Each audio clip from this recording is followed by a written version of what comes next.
Tandaan niyo pa ba ako? Hindi. Ako lang naman yung misa niyo pinanood at ipinapakinggang maigi.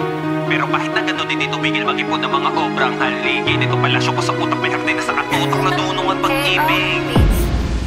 Matapos magsunog ng kilay, maaral lang palo sa notang tatagos ng palang ingay, yung mga palong mambola.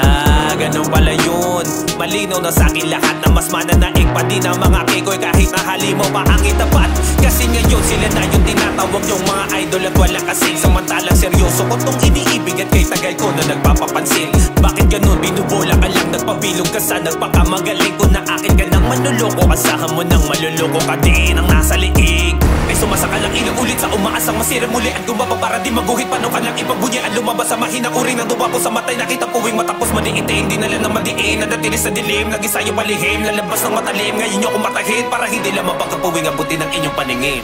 Para saan? Para doon sa musika ang ginamulatan ko, tangin ang bukod sa kinalakihang mga pagturusang pinabutalang nung akin na totoo ng iwan na dilat. Naging parakusan, kinabukasan, dumating ako pula pila na tigang. Hanggang kalaunay, pinamugaran ng sakit sa pagturang hirap talitan. Ano ba to?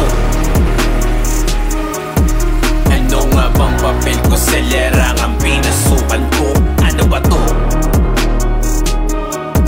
Ano nga bang papel ko sa lerang to? Ito yung panahon ko saan mas laganap ang mga hudas sa paligid. Na-discover nilang mas madaling tumatak pag may duga ang sining. Hanggang makahawa pa ng iba mga makikitid na nalula sa inggit. Bumibita kagad pag umedya na ang banat at paluhan na bit-bit pong tagagigik. Kaso ka na mga obra'y pinangalandakan. Tumanda na lang nang walang pinagkatandaan. Kaya dapat nang pagtabihin tong mga tinakamangarang at padaanin ng mga tunay na mayroong sinamba pangarap.